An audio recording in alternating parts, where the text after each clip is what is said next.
জানো তো, আমার যখন বিয়ে হয় সেই সময় আমার ভাইদের নামকরণ করা হয় পঞ্চপাণ্ডব।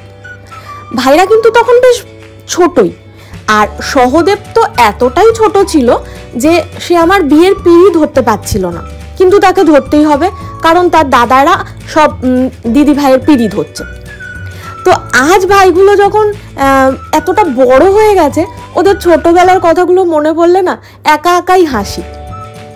ভাইরা যখন খুব ছোট, আমি ভাইফোঁটা দিতাম, সেই সময় না সারাক্ষণ আমি ওদের পিছনে লেগে থাকতাম, কবে তোরা বড় হবি, কবে চাকরি করবি, কবে আমাকে গিফট দিবি, সব কিন্তু তোলা রইলো, পরে দিবি।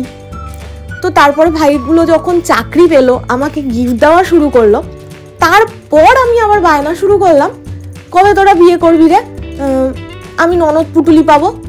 তো এই ননদ পুটুলি ব্যাপারটা কিন্তু আমার কাছে প্রথম থেকেই ভীষণ মজাদার ছিল, মানে 5টা ভাই, আমি 5টা ননদ পুটুলি পাবো, ভীষণ মজার।